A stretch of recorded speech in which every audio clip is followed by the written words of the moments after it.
Hello बच्चों, today's our topic is state of matter. What do you mean by the state of matter? What do you mean by the states of matter? There is three states of matter. There is one is solid, liquid and gas. One state is solid, another is liquid and another is gas. तो यहाँ पे figure आपको दिखाई दे रहा है. Firstly हम discuss करेंगे solid के बारे में.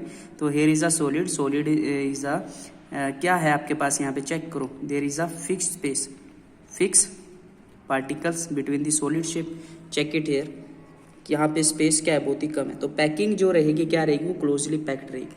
Space between constituent particles is minimum. तो यहाँ पे कंस्टिट्यूएंट पार्टिकल्स के बीच में जो स्पेस रहता है वो बहुत ही कम रहता है, यानी कि फिक्स रहते हैं. इनका मास भी क्या रहता है, फिक्स रहता है. और एक्स्ट्रा फोर्स अगर आप बाहर से कोई इसके ऊपर अप्लाइड कर रहे हो तो उसकी वजह से ये क्या होता है, थोड़ा बहुत कंप्रेस हो जाता है. बट ये प्रॉपर कंप्रेस नहीं होता कि हाईली कंप्रेसिबल हो, लूजली होता है, यानी कि लेस कंप्रेसिबल होता है सॉलिड जो होता है. तो डेफिनेट शेप रहेगी इसकी. Is a definite shape. Properties of the solid. Definite shape fix रहेगी, एक्जैक्ट रहेगी. डेफिनेट वॉल्यूम रहता है. डेंसिटी जो होती है डेफिनेट रहती है. लेस कंप्रेसिबल होता है. रिजिड होता है. रिजिड मीन्स कठोर होता है. ठीक है, तो दैट इज यूर सॉलिड. तो solid have the space between constituent particle is minimum. Okay, example दो जी कोई भी सॉलिड का. सॉलिड का एग्जाम्पल आपके पास टेबल हो जाती है, चेयर हो जाता है, ठीक है, वुडन बॉक्स हो जाएगा. ठीक है, that is your example of, ठीक है, solid. Another is your liquid state. Liquid state में क्या होता है, there is an example. Particles are loosely packed. Particles, constituent particles are loosely packed. Loosely packed का मतलब क्या होता है कि there is a space between them, कि थोड़ा सा स्पेस है जी इनके बीच में. तो पैकिंग हम सबसे पहले देखेंगे कि देयर इज अ पैकिंग. ये आपके पास force acting between the particles है. ये पार्टिकल्स जो है फ्रीली मूव कर रहे हैं. इधर आपको दिखाई दे रहा होगा, that is particles moving freely. तो यहाँ पे क्या है, पार्टिकल्स मूविंग फ्रीली. ओके, तो ये फ्रीली मूव कर रहे हैं इधर. तो यहाँ पे सबसे पहले क्या हमारे पास पैकिंग. पैकिंग कैसी रहती है लिक्विड स्टेट में, सब लूजली पैक्ड होते हैं. Constituent particles have the space between them. So they have the space between them, we can see in the figure. Second, there is a liquid have no fixed shape. तो liquid के अंदर क्या होता है, कोई भी fixed shape नहीं होती, या we can say that no definite shape. तो definite shape भी नहीं होती. हम ऐसा कह सकते हैं कि they have the no definite shape. अच्छा, shape definite नहीं है but definite volume है इसका. For example, if we have a glass of water that contains the volume of 10 ml water, if we throw it on the floor, put it on the floor, then they spread out, then it means change in shape. But जो volume है 10 ml वो तो आपका same ही रहना है. अंदर भी 10 ml था और बाहर भी वो कितना ही रहना है, 10 ml ही रहना है. तो that means not definite shape but definite volume. तो जिस भी कंटेनर में आप पानी डालोगे, लिक्विड रखोगे, तो वैसा ही वो शेप गेन कर लेता है. अगर आपने उसको गिलास में रखा तो गिलास की शेप ले लेगा. अगर आपने उसको क्या बाल्टी में रखा तो बाल्टी की शेप गेन कर लेगा. फोर्थ है नोट रिजिड. ये कठोर नहीं होता. आपने देखा है क्या पानी कठोर होता है, नहीं होता. ठीक है, और इसके जो पार्टिकल्स हैं उनके बीच में स्पेस ज़्यादा होता है. इसी वजह से हम वहाँ पे स्विम कर पाते हैं, तैर पाते हैं. तभी तो हम पानी में हाथ आसानी से घुमा पाते हैं. क्या आप सॉलिड में हाथ घुमा पाते हो कि नहीं? ठीक है, ना स्विमिंग कर पाते हो सॉलिड. आगे चलते हैं, हम थोड़ा देखते हैं लिक्विड के बारे में. तो लिक्विड स्टेट में आपने एक होता है एक्वेटिक एनिमल. एक्वेटिक एनिमल क्या होते हैं, जो आपके कहाँ रहते हैं, नीचे रहते हैं, जो आपके पानी में रहते हैं. That is like fish, shark, crocodile. तो ये सब पानी के अंदर रहते हैं. तो इनको जीवित रहने के लिए एयर की नीड होती है, ऑक्सीजन की नीड होती है. तो वो कहाँ से मिलती है, तो ये कैसे अपना सांस लेते हैं. तो यहाँ पे देखो, aquatic animal can breathe underwater due to the presence of dissolved oxygen in water. तो पानी के अंदर जो ऑक्सीजन आपकी डिसोल्व है उसकी वजह से एक्वेटिक एनिमल क्या ले पाते हैं, सांस ले पाते हैं. ग्रेट रे. तो यहाँ पे नंबर 6 है डिफ्यूज. डिफ्यूज का मतलब मैं पहले भी बता चुका हूँ, इंटरमिक्सिंग होता है इसका मतलब. इंटरमिक्सिंग ऑफ 2 और more constituent particles is known as diffusion और डिफ्यूज.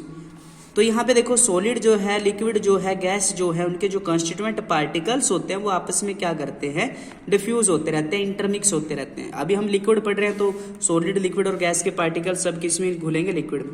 अगर हम सॉलिड को लिक्विड में घोले, फॉर एग्जाम्पल आपने चीनी घोली होगी पानी में, that is the example of solid intermix liquid. अगर आप लिक्विड की बात करें तो अल्कोहल और liquid water. As similar gaseous तो आप ये हम देखा है कि ऑक्सीजन जो होती है आपकी लिक्विड के अंदर होती है, तभी तो एक्वेटिक एनिमल आपके ब्रेथ कर पाते हैं. ठीक है, नोट यहाँ पे आपने लगाना है. The rate of diffusion of liquid is higher than the that of solid.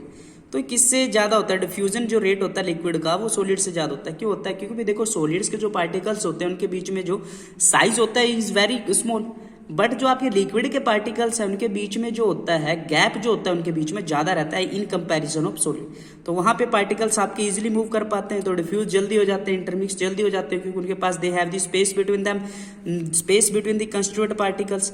यहाँ पे चेक करो जो लिक्विड है, लिक्विड के कंस्टिट्यूएंट पार्टिकल के बीच में स्पेस है, देखो कितना सारा स्पेस है, बट लिक्विड सॉलिड के में तो इतना स्पेस नहीं, तो हम लिक्विड में आसानी से इंटरमिक्स कर पाते हैं। तो इट मीन्स यही यहाँ पे बोला गया है कि the rate of diffusion of liquid is higher than that of the solid. और वन मोर थिंग, टेम्परेचर अगर आप इंक्रीज करते हो तो काइनेटिक एनर्जी इंक्रीज होती है। काइनेटिक एनर्जी को हम क्या बोलते हैं? Moving energy. यानी कि पार्टिकल्स मूव फास्ट, यानी कि जो भी आपके पास पार्टिकल्स रहेंगे वो आपके जिगजैग मोशन में मूव करते हैं तो और तेजी से फास्ट मूव करेंगे, और डिफ्यूजन रेट ऑटोमेटिक आपका बढ़ जाएगा। हमें पहले ही बताया था मैंने आपको। तो टेम्परेचर बढ़ाने पे क्या होता है, कोई भी पार्टिकल्स जो होता है वो क्या करता है? फास्टली मूव करता है। पार्टिकल्स जो कंस्टिट्यूएंट पार्टिकल्स रहते हैं जिसकी वजह से आपकी मूवमेंट होती है, मूवमेंट होने की वजह से ब्रेकिंग होती है। अगर आपने सॉलिड है, सॉलिड का टेम्परेचर बढ़ा दिया तो वो ब्रेक हो जाएगा। जैसे हम आइस की बात करें तो आइस क्या होता है, अगर आपने उसको टेम्परेचर दिया तो मेल्टिंग पॉइंट ऑफ आइस क्या रहता है? 0 डिग्री। और कैल्विन में बात करें तो 273 डिग्री 0.5 कैल्विन रहता है, 0.15 कैल्विन रहता है।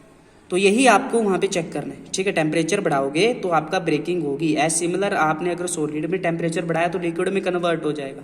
अगर आपने सॉलिड का टेम्परेचर बढ़ाया तो किस में कन्वर्ट हो जाएगा? लिक्विड में, ठीक है। किस में कन्वर्ट हो जाएगा? लिक्विड। अगर आपने लिक्विड का टेम्परेचर बढ़ाया तो किस में कन्वर्ट हो जाएगा? गैस में, ठीक है। सॉलिड का टेम्परेचर बढ़ाओगे तो किस में जाएगा? लिक्विड में। लिक्विड का टेम्परेचर बढ़ाओगे तो किस में जाएगा? गैस में।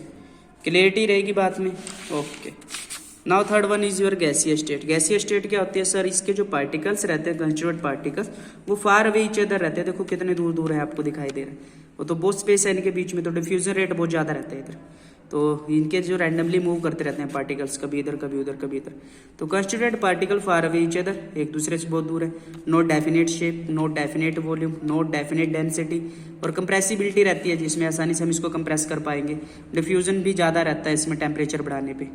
आपके पास बहुत सारी गैसेस हैं, जो आपके पास CNG हो गया, LPG हो गया। CNG आप कहाँ पे यूज़ करते हो सर? CNG हम यहाँ पेट्रोल CNG जो होता है हम व्हीकल्स में यूज़ करते हैं।